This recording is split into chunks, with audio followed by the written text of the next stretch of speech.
Good evening, folks. Hope everybody is doing well here. Let me know if you can hear me okay, folks. I'm going to go ahead and start sharing my screen here as well. So give me just a second as I fire that up. Perfect. Alrighty. Folks, if you wouldn't mind, let me know in the chat function here that you can see my screen. Should say Succession Planting 101. Let me know in the chat function if you're able to see that, and if you're able to hear me, that would be great. We'll make sure everything is working, and then we'll give it a couple of minutes as well, just to let folks join before we dive into this evening's session.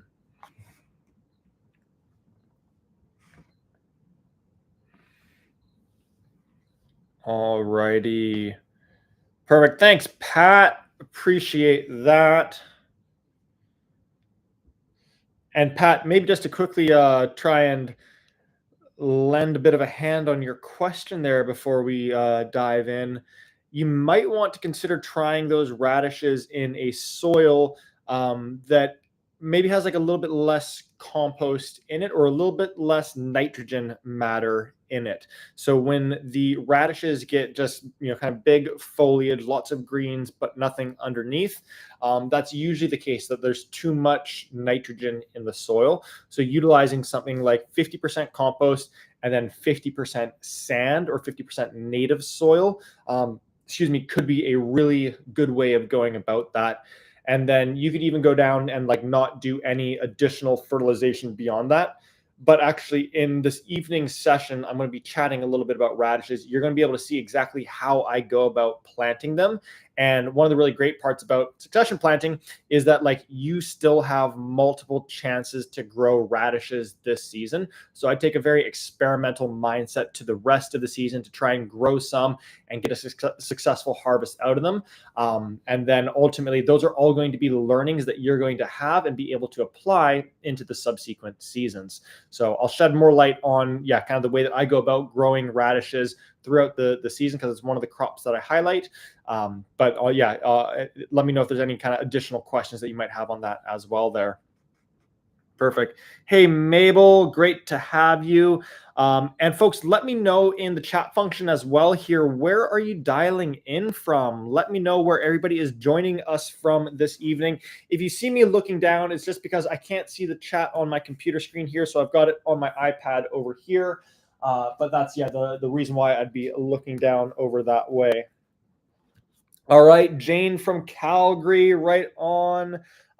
Cameron is over in Souk, beautiful. Mabel is up in Vernon, love it.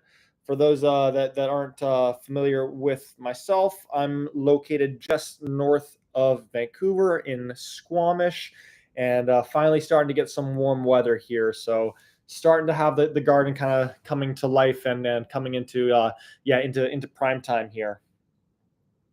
All right, Pat's located over in Vancouver, right on. Perfect. Well, hey, folks, what we will do is, I can see the clock has hit 5 o'clock here. So why don't we go ahead and start diving in? Let me know in the chat function, just as we get started here, if succession planting is a new topic for all of you, or if this is something that you have some experience and some knowledge with. I'd love to hear, just kind of where everybody is at in regards to today's class, just so I can have that kind of context in mind as I roll through the content, the curriculum for this evening. Hey, Elena over in Arizona, very cool. And then we got Your Healthy Family over in Ontario, right on. Well, as we begin diving in here this evening, folks, and so I can just see newbies on the succession planting front there, right on. Going to show you some really cool things here. So as we begin diving into Succession Planting 101, I want to give you just a little bit of kind of like an agenda for today's class and a little bit of a roadmap for what it is that we're going to be covering. So first piece that we're going to chat through is exactly like, what is succession planting? And this is honestly something that I've kind of discovered over the course of the last 3 seasons and totally fallen in love with. It's one of my absolute favorite parts of the gardening season. After we chat just a little bit about what exactly succession planting is, we're then going to go ahead and chat through some of the benefits or the advantages of succession planting and one really big or key disadvantage for why you maybe don't want to be doing a succession planting or succession crop this season. Then after that, I'm going to go ahead and walk through exactly how to go about growing a succession crop for this season. And then at the very end, I'm going to share with you my 3 favorite kind of like succession planting combinations. These are 3 that I'm going to be doing in my garden. A few of them have already kicked off, as a matter of fact. And then after that, we're going to go ahead and open it up for a little bit of Q&A as well. Now, for those of you that I may not have met before, I haven't been on a class with before, my name is Jordan. I founded a company called Mind and Soil a couple of years ago with the hope and intention of introducing 1 million individuals to gardening's mental health benefits, just how peaceful, how calming, and how restorative the garden can be.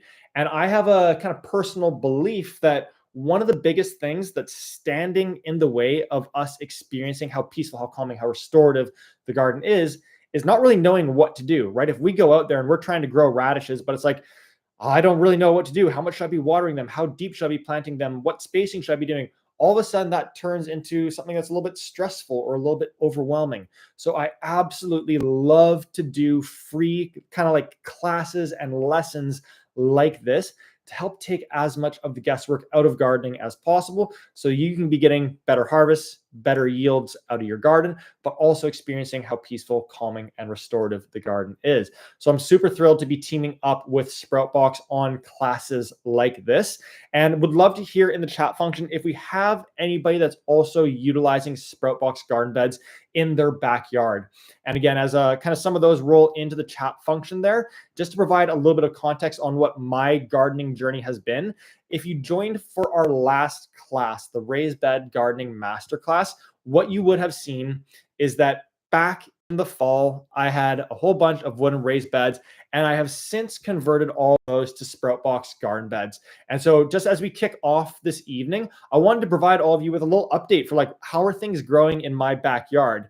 And as I walk you through and kind of show you what the state of things are in my backyard, I'd love to hear in the chat function what one crop is growing best for you right now. What's kind of the all-star in your garden right now? Let me know in the chat function. And as we do that, I'm going to show you what the state of my garden is looking like. So obviously this picture here was taken in April, and now we are in late June.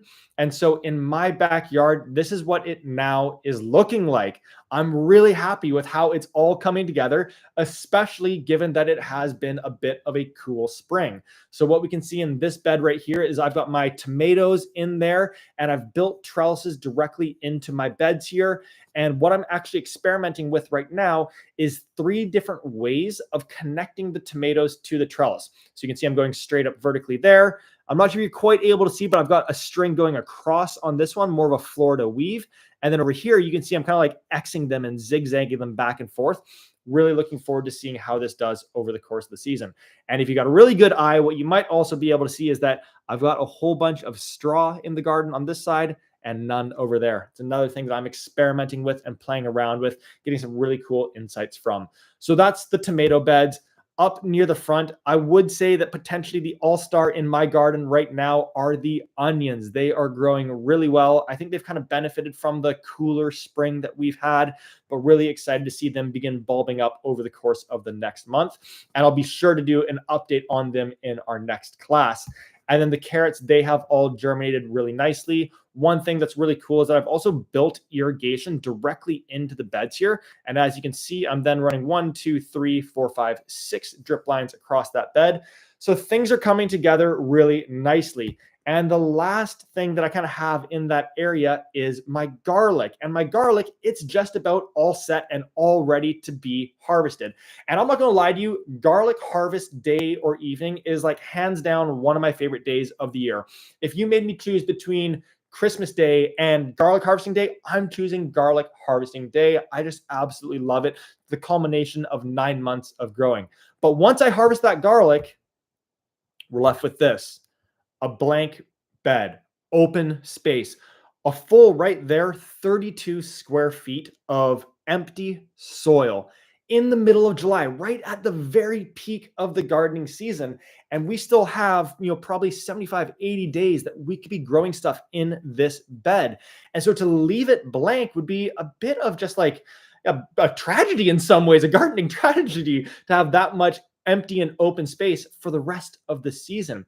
And this really is the beginning of succession planting, is that as we get through the season, some of the crops that we're growing, such as the garlic that's in this bed right here, those onions that I was showing you, the potatoes, the carrots, they're going to be pulled out, at which time new space opens up where we could potentially plant a new crop into it. And so what kind of is succession planting, to kind of like spell it out for everybody here, it is the act of planting a new crop once a previous crop, like that garlic, like that those onions or the potatoes or the carrots, etc., are ready to be removed and harvested from the garden. So planting that new crop in its space. That is, again, in kind of like some and in simplest terms, what succession planting is. Now, from there, I want to kind of like share with you a little bit of an example of what that would look like. So let's take our radishes as an example. And I believe it was Pat there who was sharing about wanting to get a nice radish harvest like this. And Pat, take a look at this, right? Like these are beautiful French breakfast radishes that have been harvested out of the garden. I'm cleaning them up right here. But again, what that means is that we now have a little bit of space that's available in the garden. So when I look at that bed from a couple of years ago, I just harvested them out of this space right here. And right beside it, you can see I already have actually another succession of radishes that is on the go because I had this space open. So you just saw planting number one. This is succession planting number two.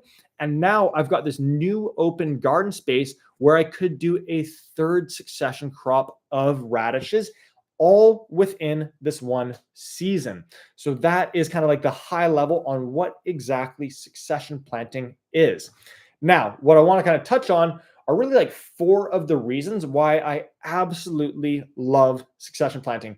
And I think that like a few of these might be, things that you may be aware of or would already know, but I think a couple of them will also potentially surprise you. So the very first one is effectively what we have already touched on, and that is that it maximizes our gardening space and it extends or maximizes the gardening season.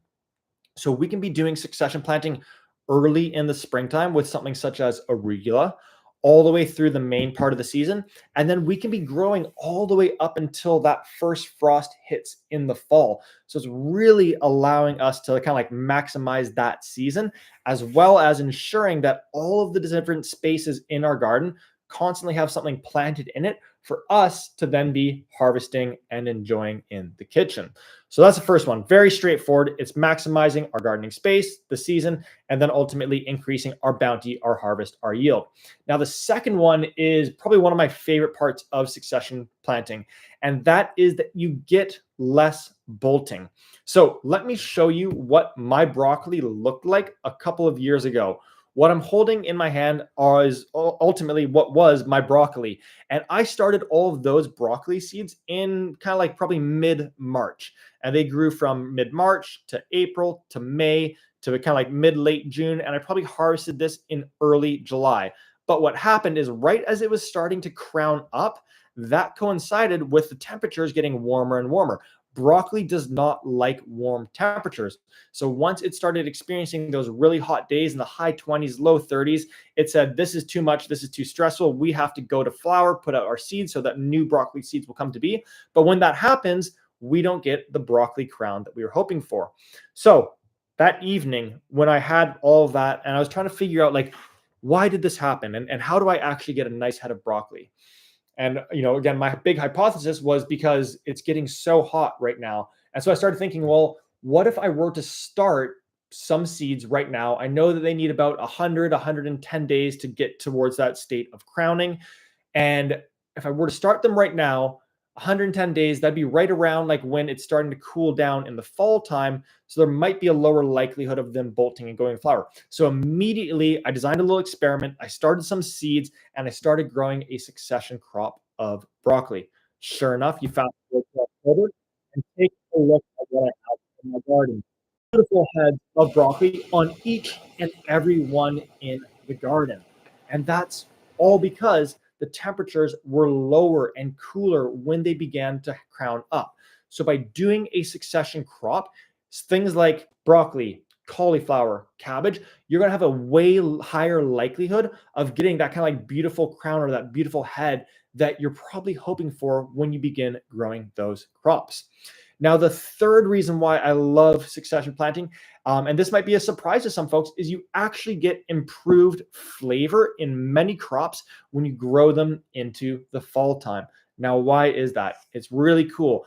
Basically, what the plants do as the temperatures begin dropping and hitting that freezing level, they begin to convert starches that they have saved up into a sugary antifreeze.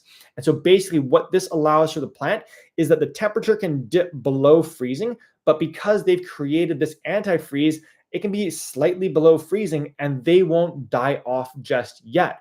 But what that means from a harvest perspective is now there's this much kind of like nicer and sweeter flavor to something like a beet or a carrot or even a kale leaf. You'll notice it on as well. So I would argue that you're going to get some improved flavors on some crops when you're growing them into the fall time. Now, the fourth reason why I love succession planting, and this is a kind of unique one to me, I suppose you could say, but it's probably why I love succession planting the most, is that it gives you a second chance. So again, I believe it was Pat who we were chatting with earlier about radishes. Pat, you still have the opportunity to master radishes in this season by doing succession planting. And I want to show you an example of how I did that with potatoes. So a couple of years ago, I was like the world's worst potato grower. I was miserable at it. I planted this potato and this is what I got from it. So what we can see right here is I've got the seed potato, and these are literally the potatoes that came off of the plant. Those are like this big, like smaller than a marble. Needless to say, I was hoping for a better harvest than this. And again, this was like right in the peak of summer. Mid-July would have been when I harvested this potato and got this absolutely kind of non-existent harvest. And one thing that I noticed was, the new potatoes are only growing off of the stem that's white. And I know that right there, where it starts turning to green, that's where the soil level was. Anything above the soil level is green, anything below the soil level is white. And I have like 1 or 2 inches that I'm working with there. So I was like, what if I were to plant another set of potatoes, but do them way deeper? And I'm going to do it right now in July, just because I want to get a learning so that when I get to next spring and I'm planting my next crop of potatoes, I've got one more learning that's going to be that much closer to having an amazing crop of potatoes. So right then in July, I quickly bolted together another raised bed. I filled it with soil, and then I planted a bunch of French fingerling potatoes, and I planted them 8 inches deep. You fast forward through all of the summer into the fall, into October, and sure enough, I got a beautiful crop of French fingerling potatoes coming out that I was able to enjoy in the fall time. So you get this really, really amazing opportunity to have a second chance, a second kick at the can at those crops that you so badly want to be growing in your backyard. And what's so amazing about that is that doubles the kind of pace that you're learning and growing as a gardener, because you're then going to be able to apply all of those learnings into the subsequent season and year.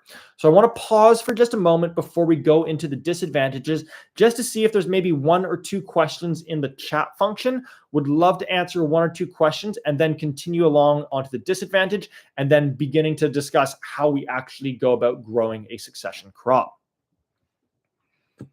All right, let's see if there's any questions here. All right, all stars are eggplant. Love that. Mabel's got lettuce going. Love it. Carrie, the greens are doing amazing. Yes, love to hear that. Perfect.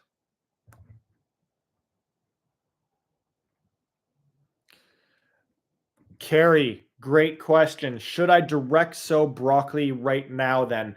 So this will depend on where you are and how many kind of like how many days you have left in the season until you hit the first frost. But assuming that your first frost is at sometime in October, I would start your broccoli seeds effectively before the beginning of July. So anytime from this evening when you get off of this session and you're so charged up, ready to go, to the end of July, that'd give you a really nice window.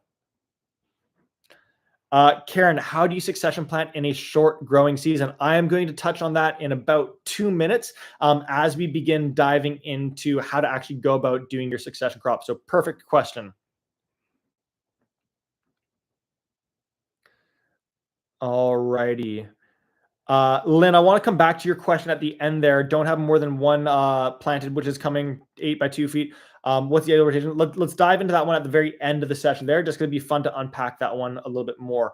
And then from WE, when to plant a second crop of potatoes. Okay, so these are perfect questions. And the kind of the theme in there is like, what do I do if I've got, not tons of days remaining in the season? Or when do I know that it's time to begin ultimately starting these seeds for these crops? That's exactly what I'm going through in the second part of this presentation. So all these questions are absolutely perfect. Let's continue along here, and we've got a whole chunk of time for Q&A towards the end where we can dive into these even more deeply. But since I can see they're all kind of touching on the content that I'm about to walk us through, I think we should go ahead and continue along. So just before we begin answering those questions with kind of like when you should be starting seeds, how to know that it's time to start seeds, what seeds can you still start, I do just want to quickly touch on one big disadvantage of succession planting. And what I would love to hear from everybody in the chat function is, what's the one word that describes how you want to feel when you're in the garden? So let's say that you walk outside into your garden this evening after our session here, and you're just putzing around in the garden. Maybe you harvest a couple things, or you do a little bit of weeding, maybe do a little bit of watering. What's the word that describes how you want to feel when you're in the garden?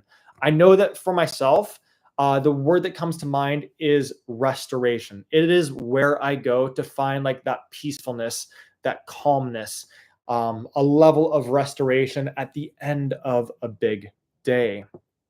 And so, and I can see from Pat, yeah, Zen, Latoya, relaxed, amazing. Thank you for sharing these.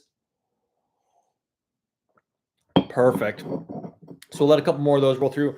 But the reason why I bring this up is because if you want to be feeling zened out or relaxed or content, calm, peaceful, and the way that you feel right now is, man, Jordan, I've been starting seeds, I've been watering things, I've been setting up new raised beds, I've been filling those raised beds, I've been transplanting things into the garden. It's just been go, go, go. I have not even had a moment of zen or a moment of peacefulness in the garden, and I can feel a little bit of gardening fatigue already settling in. Then what I would say to you is that this might not be the season to do a succession crop, because it is a little bit of work. Again, we're kind of like continuing on that path of looking to get more and more out of the garden. But if that's at odds with ultimately the way that you want to be feeling while you're in the garden, then what I'd encourage you is kick back, relax, take in all the learnings this evenings, but you don't have to apply any of this, because based on the season of life that you're in right now, it might not be the right season to be doing succession planting. But if you're kind of like, hey, it's been a busy spring, I've been doing a whole lot, but I'm loving this gardening thing and I want to kick the can at some succession planting, then absolutely, this is kind of like the kind of way that you want to be feeling to be diving into succession planting. So again, I don't want to put any pressure on anybody, you have to do this.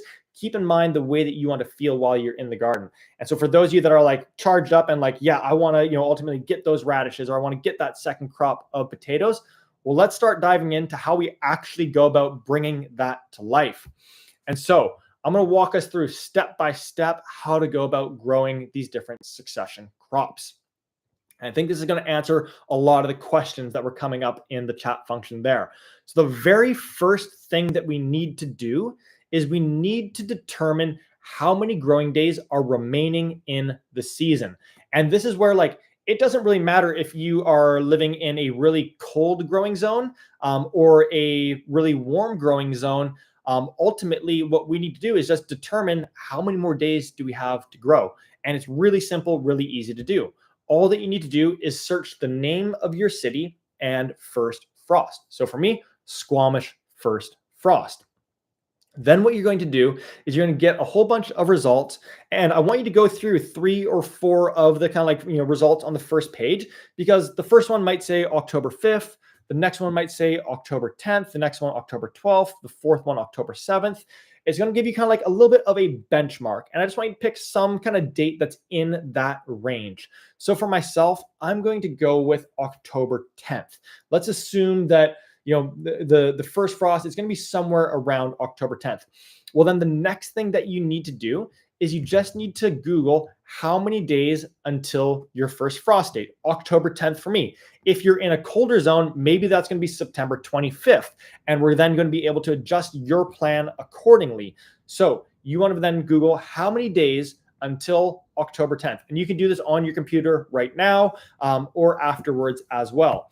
And what comes back for that, at least when I put this presentation together, is 110 days. So we now know that we've got 110 days until we hit our first frost. And the reason why we're using the first frost is because things will grow all the way up until that first frost. But once we hit the first frost, things will really start to slow down. Things aren't going to like die off the next day. It's just that growth is really going to slow down at that point. So what that means is that we want things to be basically at a state that is ready to be harvested within this window or before that first frost. So we now know for myself that I have 110 days to ultimately go from seed all the way to harvest. Excuse me. And so the next question really becomes like, okay, I've got 110 days remaining, kind of like that I could do that second chance at a particular crop. Well, then what can I grow during that time, right? What actually is going to work? And this is really cool because I've put together a really cool resource for each and every one of you that's going to be emailed out tomorrow. But just before I show you that, it can kind of be broken down into 2 key categories, either fast crops or longer crops. So these fast crops, they're basically going to be ready to be harvested and starting to get to enjoy them within 60 days. And that'd be something like arugula, your beans, even some of the beets. You can get kind of your first harvest off of them within 60 days. Plus, beets grow so well into the fall that they can just hang out in the garden all the way until that ground freezes. Turnips, bok choy, kale, lettuces, and other leafy greens, even your peas, radishes for Pat. Pat, you're getting those radishes this season. We're going to make it happen, as well as spinach. And then on the other hand, we've got kind of like longer crops. And these ones take more like in that 100-day range. So something like broccoli, cauliflower, potatoes, carrots, parsnips, even some of our winter squashes, cabbages, zucchini, you can actually do as a succession as well to kind of avoid some of that powdery mildew, as well as kale. And the last one I have on there is onions, because you could start them right now, let them grow all the way until the first frost arrives. They're going to the tops are going to die off, but beneath the surface, the onion will be fine. And then it can potentially overwinter and then grow to maturity in the spring for right around this time next year. So that's kind of like a high level on how we want to think about it, either fast crops or longer crops. But like I mentioned, I've put together a really, really cool succession planting guide. It's going to be emailed to each and every one of you by the Sproutbox team tomorrow morning, as well as the recording here. And in that guide, it has the whole kind of walkthrough on how to find when your first frost is, how many days remain. But it's also got all of the crops that you might be considering growing as a succession crop, and effectively how many days it takes to begin getting harvests off of those crops. So something like arugula, we're looking at, kind of around that 45-day mark. But then something like broccoli, we're now more in that 100 to 110-day range. So I now have all the information really that I need. I know that I've got 110 days left, and I know that these are the crops that I could be growing. So some of the crops that I quite literally am going to be starting as a succession crop this weekend include broccoli, cauliflower, cabbage, I'll probably do some more carrots and beets. I'm definitely going to be doing more bush beans in there. And then arugula is my favorite leafy green. So I'm always doing new plantings of arugula in the garden as well. So now that we know kind of like what's in that window, the next thing that we need to do is start determining how to actually go about starting the seeds. And this is where, again, we want to keep in mind those two classifications. We've got fast seeds that we're going to like, kind of get growing super quickly. And then we've got longer seeds that need a much longer time to grow. And so what I want to touch on first are those faster crops. And what I recommend doing with these ones is direct sowing them into the garden. The reason why I would recommend direct sowing them rather than starting them in seed cells is because they're going to be ready so quickly that it's almost not worth the work of starting them in a seed cell and then transplanting them into the garden. Rather, just start them in the garden, and then before you know it, you're going to be harvesting them and enjoying them in different meals and dishes from your kitchen there. So I'm going to walk you through how to go about direct sowing your succession crops into the garden. So first thing that you want to do is whatever area that you're planting into is you want to add a little bit of nutrition to that area. So I'd recommend probably putting just down 1 to 2 inches of compost in that area. You don't have to do, if you had like worm casting seedling mix on hand, you could do that, but 1 to 2 inches of compost is totally all good and fine. The way that I always encourage people to think about this is think about all of your raised beds as soil bank accounts. As those plants grow, they're going to be making withdrawals of nutrients from that soil bank account. Therefore, if we're not making deposits back into that bed, especially after we just harvested something out, well, then it's probably likely that that soil could be running a little bit on empty, and those plants aren't going to be able to make the withdrawals that they need. So try to get into the habit of every time before you plant a crop, either at the beginning of the season, the middle of the season, towards the end of the season, adding 1 to 2 inches of compost as a little bit of a deposit of nutrients or an investment of nutrients into your soil bank account. Your plants are absolutely going to thank you for it. After we've done that, we're then going to space out our seeds. So something like arugula or radishes, I like to do 9 per square foot. What I've started doing is even actually increasing that to 14. So I'm using my spacing tile to make 9 holes. But then in between them, what I'll do now is I'm starting to do an off-center road. So I do another one right there, and I do another one right there, and I do another one right there for those smaller crops, such as, again, carrots, beets, radishes, arugula, spinach, etc. So we've now spaced them all out. And next thing that you want to do is you want to direct sow and place 3 seeds into each one of those divots. So as you can see, I'm placing 3 seeds into each of the divots. The reason why we place 3 seeds is because that ensures that at least one of them will germinate and begin growing. It's very likely that it'll end up being more than one, at which point we'll thin them out. But I always like to kind of like err on the side of caution, just because I really like for my garden to be really nicely filled out, like what I was showing you with those carrots at the very beginning of today's session. So after we have our seeds in there, one of my favorite hacks to do is to cover them with 1 centimeter of worm castings. This is really amazing for 2 reasons. The first is that worm castings retain tons and tons of moisture, and our seeds need that moisture in order to germinate and begin growing.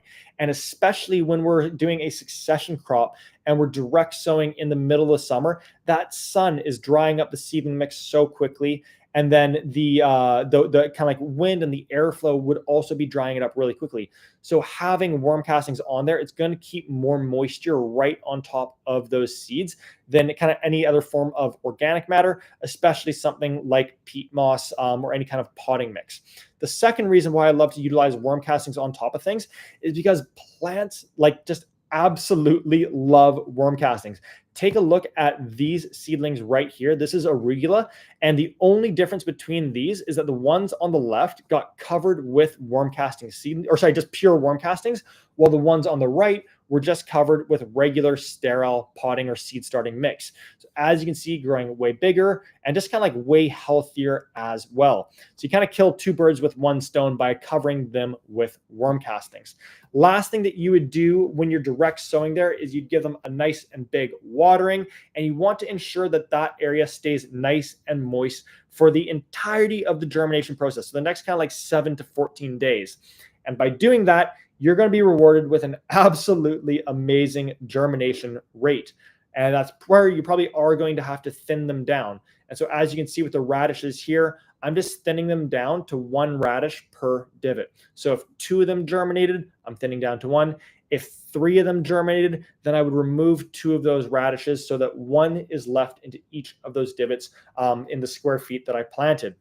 Last thing that you could do if you'd like, and I'd say this is kind of like optional, is you could add 1 tablespoon of kind of like something very mellow, like a 444 organic fertilizer per square foot, and then scratch that into the bed.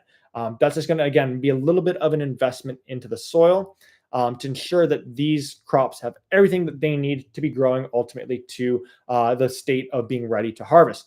Which, speaking of, these are fast crops. They're going to be ready in no time. And before you know it, kind of like within 45 to 60 days, you're going to have something like radishes coming out of your garden to be enjoying in the middle of the summertime. You're going to have arugula to be enjoying all throughout the season and certainly into the fall as the temperatures get lower and lower. Again, hands down, my favorite leafy green. So that's how you go about starting those kind of faster crops when you're direct sowing them into the garden. Last thing that I want to touch on for this evening is how do we go about starting those longer crops? So let's think about that broccoli, the cabbage, the cauliflower. Those are going to take 100, 110 days to grow, which would mean that like I need to be getting those started right around now. But when I look at my garden, I've got a problem, and that's that there's no gardening space available. And we take that garlic as an example, right? Like that's where I want to be planting them, but I can't wait 3 or 4 weeks to direct sow them because then we wouldn't have those 100 to 110 days remaining in the season. So rather, what we're going to do for our longer crops is that we're going to start them in seed cells right around now. And then as that gardening space becomes available, when we're harvesting out beautiful onions or beautiful garlic, carrots, potatoes, etc., we are then going to transplant them into the garden.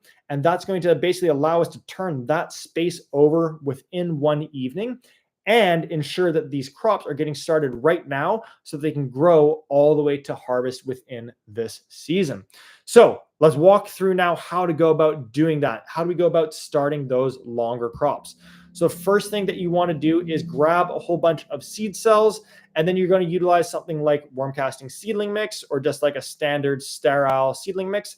Obviously, I'm like very biased and love utilizing worm castings. And so you're going to fill those up nearly to the top. And then give them just like a nice little shake, a nice little tap to consolidate that seedling mix. And then in each one of the seed cells, you're going to add 3 to 5 seeds. If you have not started many seeds, I'd recommend going down the path of starting 5 seeds. The only reason why you'd start 5 instead of 3 is it's just giving you more kind of like opportunity or more chances to have them germinate and begin growing. But if you've now grown and started a lot of things from seed, then you could be going down with only like 3 seeds per seed cell because you know that like a couple of them are going to germinate. You don't need to kind of spread yourself across as many seeds per seed cell. So the last thing that we do there after we put the seeds in is you're going to add 1 turkey base of water. So once the seeds are in, do 1 full turkey base of water across the top of each one of those seed cells. And that's going to ensure that the seeds are getting a little bit of moisture there. Now, after we have done that, we then need to make sure, of course, that they're covered. So we're going to cover them with about 1 centimeter or a ½ inch of seedling mix. And then once again, you're going to kind of like tap that and just like even it out so it's all across there nice and even.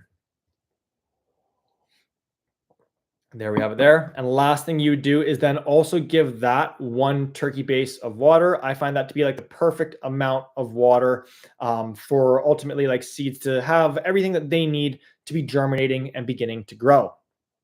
Alrighty, so those seeds are now started, and again, we're doing that right around now towards the end of June, and that's going to get kind of allow them to get started when there's still enough growing days in the season. And so what happens is basically from here they just germinate and begin growing in their little seed cells.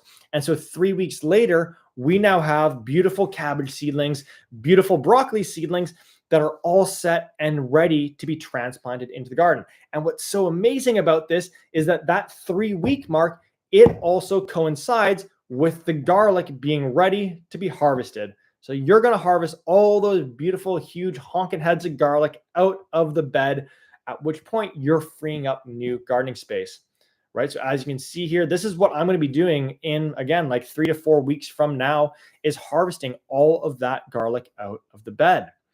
And now all of a sudden I have 32 square feet that I can now plant into. And how amazing is this? Like that literally within one day, I'm harvesting out like 100 pounds of garlic, and I'm putting in cabbage, I'm putting in broccoli, I'm putting in cauliflower that is already growing and going to go straight into the fall time. But just before we do that, what has this garlic been doing? It has been pulling nutrients from our soil bank account. It's been making withdrawal for the last 9 months. So before we plant that broccoli, that cabbage, the cauliflower into the garden, we need to make our deposit, our investment into the soil bank account. You're going to grab your wheelbarrow and again, add about 1 to 2 inches of compost into that bed. So I'm doing my first wheelbarrow load right there, second one right beside it, popping that all into the bed. And then I'm just going to kind of like rake that all evenly across that bed, that area, just like so.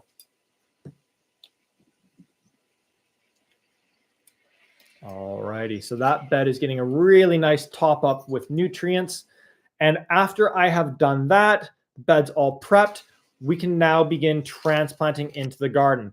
And so what you're going to do to transplant these into the garden, again, your broccoli, your cabbage, your cauliflower, any of your longer crops, is that you're first going to add 1 handful of worm castings into that transplant hole. I'm just going to go back to the beginning of this video clip so you can see me adding that in. So as you can see there, I just added 1 handful of worm castings, and then I'm going to do 1 tablespoon of 4-4-4 organic fertilizer right into that transplant hole. That's ensuring that that area has all of the nutrients that it needs. Again, we just made a really good investment there into the soil bank account. Then we've got our broccoli baby. The roots are at like the perfect stage right there where they're starting to wrap around the outside of that seed cell. It is saying, I want more room. Let me grow. So let's get it into the forever home there. Then just backfill with the surrounding soil and, quite firmly actually then push that soil down around that plant. That's going to ensure that like it's in there nice and snug. And because we're utilizing so much compost in our beds here, it is totally fine to push it down a little bit because it's really spongy. It's larger particle size. There isn't going to be any compaction occurring. So we now have it in there looking nice and good. We fast forward now all through the summer, and it's been growing now from July 15th to August 15th to now. This is what it was looking like on September 15th. Like those are growing absolutely perfectly. And this is why I love growing these crops through the kind of like back part of the summer and into the fall. It's because they get to like take all of that energy from the sun on the longest and hottest growing days to grow huge foliage.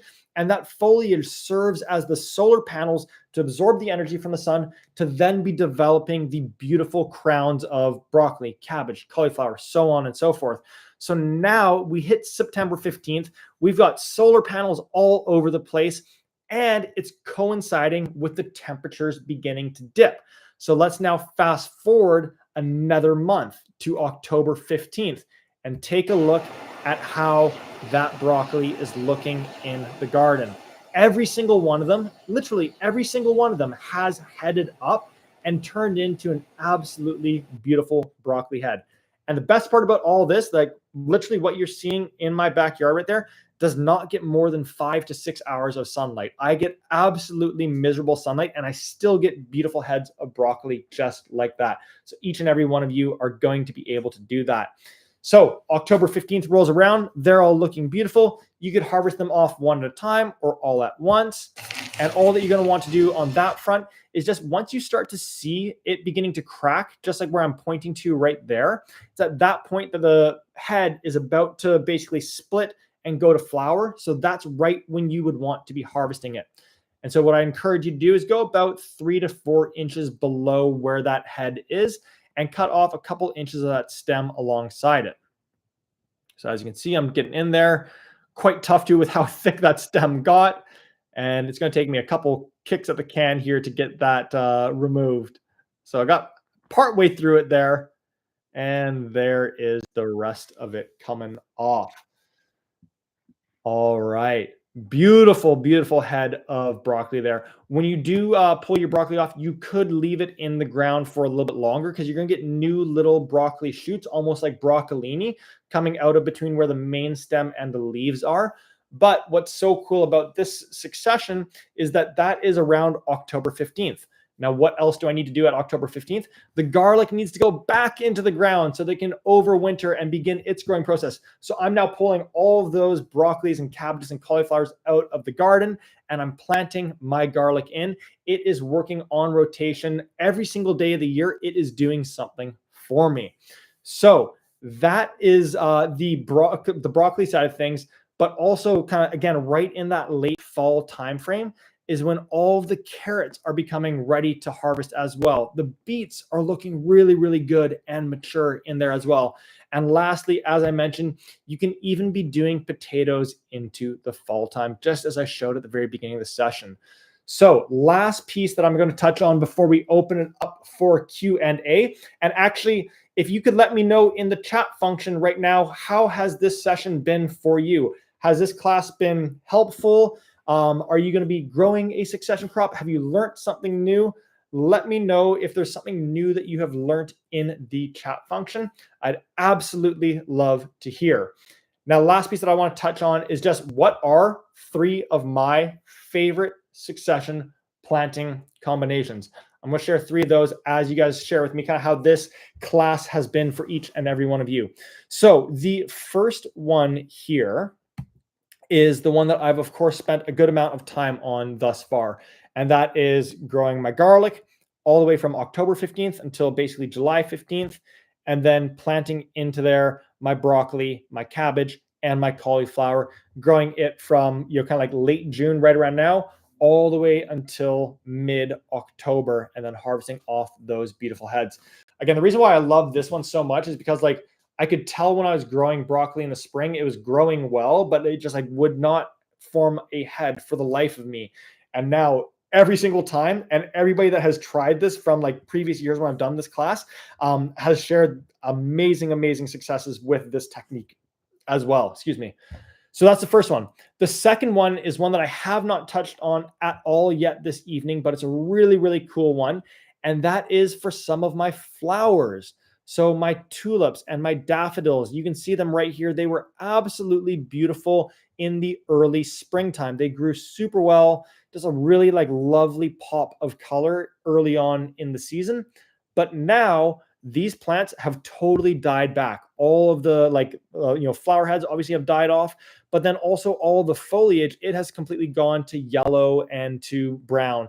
And so I chopped all that right at the soil level, put all of that into my compost, and right on top of where those bulbs would be, I then plant bush beans. So I pop that whole area full with bush beans, and that puts out a whole kind of really nice ground cover, 1 to 2 feet tall.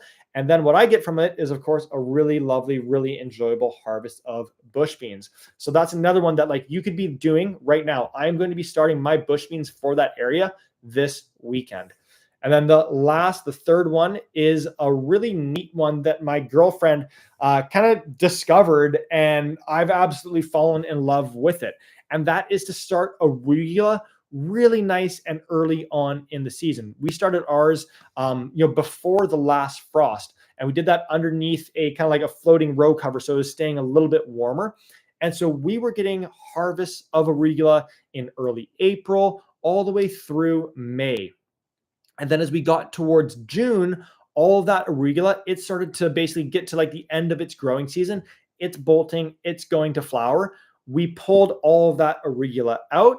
And as the temperatures, again, at the beginning of June for me are getting nice and warm, that coincides with when I want to be planting my peppers. So right on top of, or like we pulled all that arugula out, and right in that space, we now have peppers that are growing, and those are going to grow all the way until the end of the season. And we can pop that floating row cover over top of those peppers a little bit later on so that they can stay in the ground even a little bit later into the fall. So those are three of my absolute favorite succession planting combinations. And with that all being said, I'm going to go ahead and begin wrapping up here. One last piece before we get into the question and answer period is just that the Sproutbox team has shared with me and wanted me to share with all of you that many of their most popular kind of models and options are now back in stock. So if you go to the website, you're going to see a ton of those super popular models all back in stock, ready to be shipped. And because of that, to kind of celebrate that and what amazing of a spring it has been with them, they're doing 15% off any kind of like orders store wide. And so all that you need to do is head to the link in the description of this video. And I'm going to have the Sproutbox team pop it into the chat function as well. And you're going to use the code FRESH15, and you can then go ahead and add, whichever models you'd like into your cart, because that 15% off, it is store wide. So you probably saw in the videos there, my garlic is in wooden raised beds. That's because I replaced everything else before the season started, but obviously my garlic was already planted. Once I harvest it out, I'm going to be pulling out that wooden raised bed, and I'll be putting in my last Sproutbox garden bed to fully complete the backyard space. So it's probably going to be on the next the next class that you'll be able to see that next update in my garden there. So that's everything that I wanted to cover off on for this evening here, folks. Would love to now open it up for any questions that anybody might have. Drop any questions that you have into the chat function, and we can begin working through that. Would absolutely love to support all of you. All righty. Thanks, Brian. Thanks, Carrie. Elena, thank you. Karen, love to hear this has been inspiring and helpful. Woo-hoo! All right. Yeah, Sarah, in terms of your potatoes, French fingerlings and honestly any other potatoes, I plant them super deep. So I always plant my potatoes 8 inches deep. And then usually I'll then hill them up 2 times as well. So as soon as I see the tops of those plants poking through the soil, I'll then put another 3 to 4 inches of soil over top of it. All righty. From Lynn, if you harvested the garlic, then what exactly are you planting back a few months later, or what's left of the garlic? So when I harvest the garlic out of that bed is then empty. And then in that bed, you could plant whatever you want. What I go with is broccoli, cabbage, and cauliflower. That basically like grows all the way until mid-October, at which point it is then ready to be harvested. And it's then timing for me to get the garlic planted into that bed. So I harvest all of it out, I plant the garlic back in, and that just continues to like cycle as a 365-day stretch of time there. Let me know if Lynn, if that answers the question there. Thanks, Jay. Question from Jay here. How do you decide which crops to pair together in succession for the best results? So my personal take on this is I focus more on like spacing and timing than, like does basil and tomatoes grow well together? Like I'm not crazy about companion planting from that perspective. I'm more excited by how do I ensure that this space, this area is producing kind of like all through the season. So the reason why I do the broccoli, the cabbage, the cauliflower in that garlic bed is because I know that chunk of time from when I plant them into the garden around July 15th to around October 15th when they're going to be ready. That's like the perfect amount of time for them. And again, coincides with when I need to be getting my garlic into the bed. So it's a really nice cycle to be having. The same thing would go with like the arugula and the peppers, like where I want to be planting my peppers.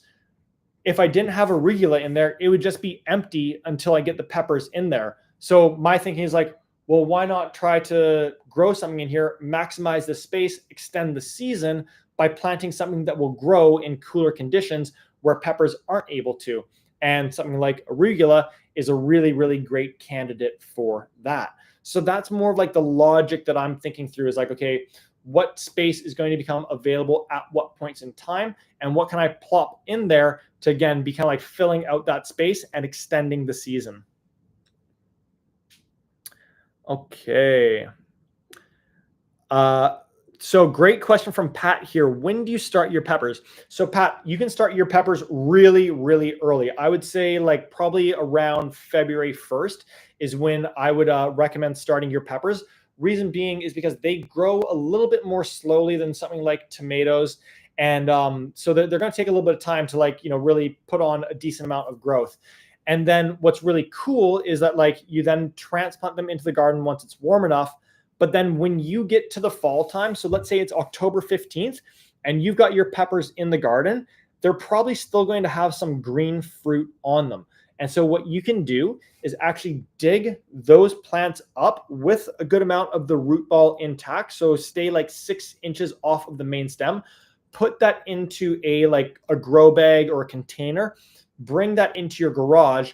And over the course of the coming weeks, those fruit that are still on the plant are going to ripen up and you're going to get to enjoy them. Now, once that has happened, you'll probably also notice that the plant is dying back. But what you can actually do is you can overwinter that pepper plant. And so I've got a whole video on this. If you were to like basically just search on YouTube, mind and soil overwintering peppers, you'll see how you basically prune it all the way back down to the bones.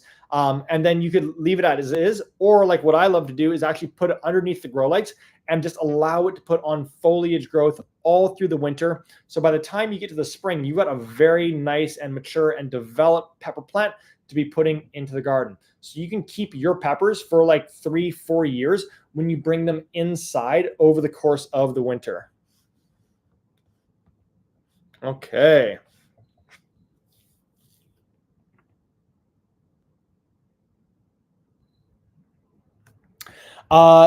Your healthy family, great question here. Beet greens are out of control in my greenhouse. Yummy. If I thin out the leaves, am I jeopardizing the beets? No, you wouldn't be. Well, so the all the plants, beets in this instance, are putting out foliage to basically serve as solar panels to absorb energy from the sun to develop whatever it is. Again, whether that's a beet root or a tomato like flower that's going to turn then into a fruit, it needs foliage to do that. So I recommend keeping like as much foliage on as possible, even if they are like overlapping and whatnot. But like beet leaves are really tasty. It's basically like a complete replica of Swiss chard. So you could harvest some of those leaves off and then pop them into the kitchen and begin eating them and enjoying them. If you do that, what I would encourage you to do is like only take like 1 or 2 leaves from each plant so that 80+% of that foliage stays on that plant. But that way you get to also be enjoying a little bit of a harvest off of it. Okay, Katie, great question. If no greenhouse, where do your seedlings grow, indoor or outside? So, Katie, I start almost all of my seeds indoors in my seed starting station, which is just around the corner. And everything that I'm planting into the garden at this time would have been started in that area. But for succession planting, and I guess to provide a little bit of context on that, the reason why I do that is because when I'm starting seeds in March and in April, it's too cold outside for those seeds to germinate and begin growing in a healthy manner. They would really, really struggle. So instead, I start them inside underneath the grow lights in a room that's kind of like 22 Celsius, around 75 Fahrenheit. But now that we get into like the middle of the summer, outside, it's probably like 22, 23 Celsius right now, 75 Fahrenheit. So it's actually very ideal conditions for them to be starting outside. So all of my succession crops, like those beets, the cabbage, the cauliflower that I showed you in those little seed cells, I start all of those outside at this point. The one thing that you need to keep an eye on is that the seedling mix that they'd be in, or if you're direct sowing into your garden bed, that soil in that bed, in that top 1 inch, it's going to dry up way faster than seedling mix underneath the grow lights in an indoor environment. The reason why is because the grow lights are not nearly as intense as the sun. The sun's going to dry up that soil really, really quickly. And then from an airflow perspective, there's way more wind and way more movement of air outside in the garden, which is also going to dry up that top inch much more quickly than in the seed starting station, where like maybe you have an oscillating fan that's blowing for 8 to 10 hours per day and just kind of like breezing a little bit of airflow through there. But that's much more mild than the winds and the overall airflow that you'd experience in the garden. So that's the background context on kind of why I go about those, why I approach it that way. From Biz, do you do a rotation of space with your garlic or keep them planted in the same place every year? Amazing questions here, guys. So good, so good. So this is a great question, and I'm going to kind of like expand on it from the perspective of like crop rotation and do I practice crop rotation? And so the background context on this is that crop rotation is a practice that comes from like much larger farming areas. So when farming on several acres, right, where you've got, let's say, 5 acres of land that you're farming, you do not have enough compost on hand to be making those deposits into the soil bank account. Therefore, you need to rotate your crops to give that bed more time to kind of like top back up with nutrients to rejuvenate. But in a backyard environment, we can add compost and organic fertilizer and worm castings to each bed that we're planting. And therefore, we kind of like fast track that, deposits of nutrients back into the bank account. And therefore, we can be planting right back into it, immediately. So that's one part. But the other part is that in a farming environment, you usually have full sun. Like you're not limited in terms of like sun and growing space. In a backyard environment, though, especially for me, I have very, very poor like sun conditions. Like I don't get much sun at all in my backyard.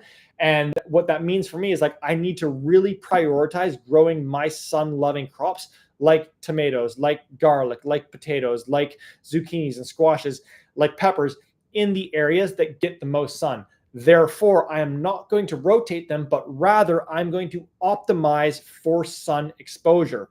So in a backyard growing environment, I personally don't practice any crop rotation, and I'm constantly trying to figure out where are my sunniest areas and how do I grow the crops that I love that need full sun in those areas. And once I figure it out, I just kind of like keep it like that. And then the only time that I would practice some crop rotation is if I notice a disease or a pest building up in that area for multiple seasons. So, if it happens one season that I get like, say, tomato blight, I'm not actually that worried. I'm going to grow my tomatoes in that area again the next year. And if it happens again, then at that point, I would maybe consider changing it. But truthfully, I've been living at this house for 5 years now, and I not once have had to actually go down that path of rotating a crop due to a pest or disease beginning to build up. So yeah, that's my approach on crop rotation, as well as kind of like the background context on where it comes from. And so yeah, to answer in terms of garlic, I plant them in the exact same area every single time.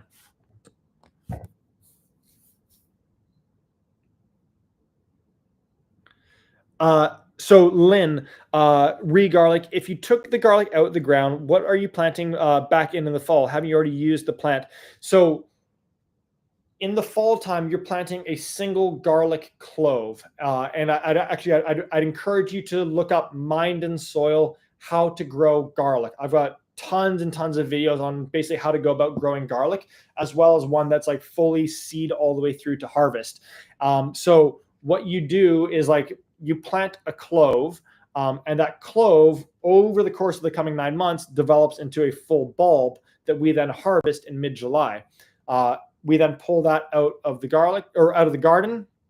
And what you can actually do is you can save and hold on to your biggest cloves and use those as your seed garlic for the next year. What's really cool about that, right, is that like if you plant 1 clove of garlic, it's going to turn into a garlic head, and that garlic head has probably like 6 or 7 cloves in it. So you're always going to get like 6 to 7 times whatever it was that you planted. So now when you plant it for the next year, you get to hold on to, again, 6 out of those 7 cloves, and then you plant one back in for each of the areas, or sorry, each of the spaces in the garden. I plant about 5 cloves per square foot of garlic. And one thing I'd love to hear just before we begin wrapping up is, what are some other topics that you guys are interested in learning about, right? If we were to do more classes like this, what would you guys be excited about learning about here? Let me know in the chat function what topics you are interested in learning about.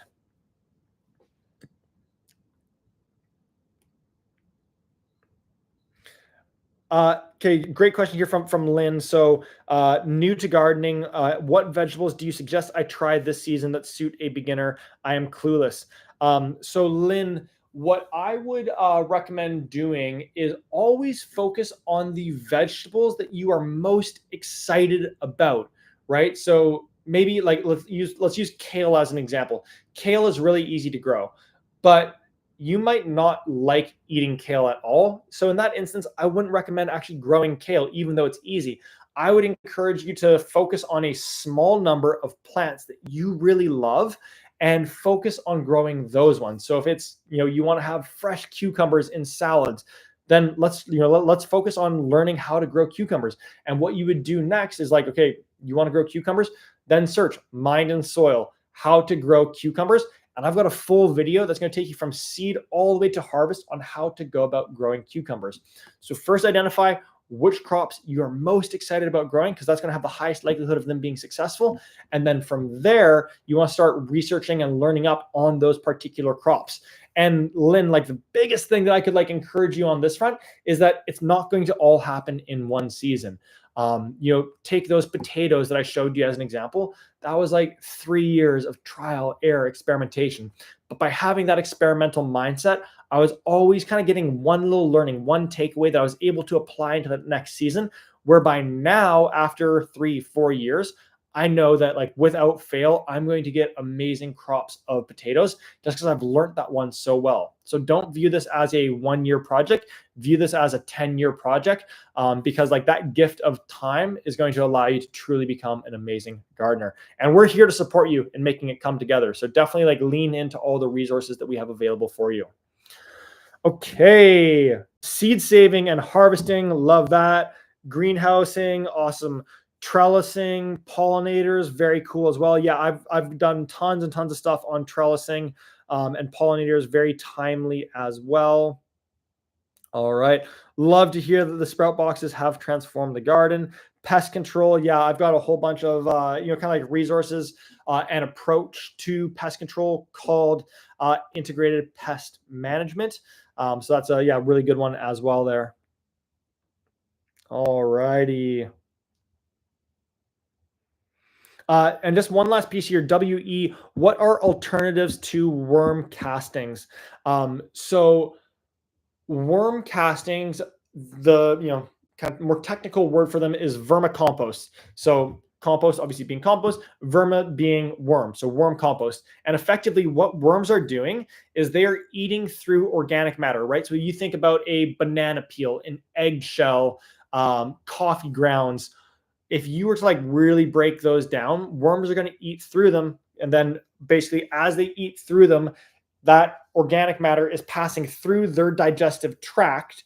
And as it does that, it's getting coated with all of these bacteria and enzymes that are massively, massively beneficial for plants. That's why you see plants grow so well when you utilize worm castings.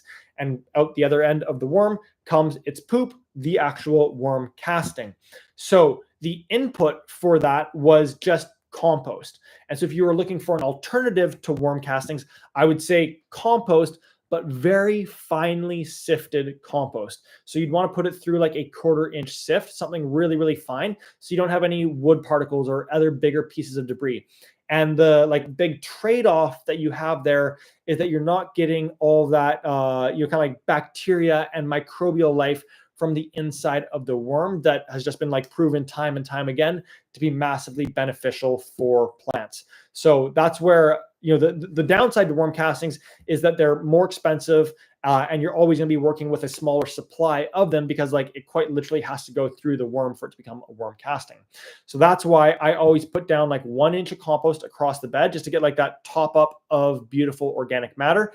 And then I use my worm castings and my organic fertilizer in a very targeted manner, which is why you saw me either putting it into the transplant hole or covering these seeds that I directly sowed, you know, with those actual worm castings there. So that's the kind of like the, background context on all of that. Maximizing small spaces, totally. Grafting trees, very cool. Herbs, love it. Alrighty, folks. Well, hey, I think that is everything for this evening here. This has been super, super fun. Really amazing questions from everybody here. I really appreciate all of that. So keep your eyes peeled from an email from the Sproutbox team tomorrow morning. They're going to send through the recording as well as that succession planting guide that I mentioned and alluded to a little bit earlier. Definitely continue leaning into us and all the resources that we have available to you guys. We want to help you have as much success as possible in the garden. You know, this is where like I've quite literally this year alone probably spent just over $1,000 on like irrigation equipment and supplies.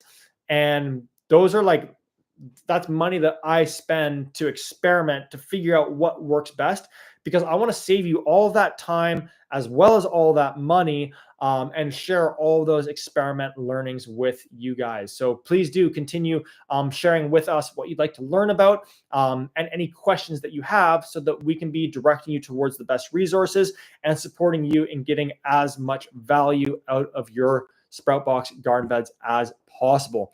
So that's everything for this evening here, folks. Thank you all so much for the amazing questions and engagement in the chat function. I'll catch you all on the next live class. See you then.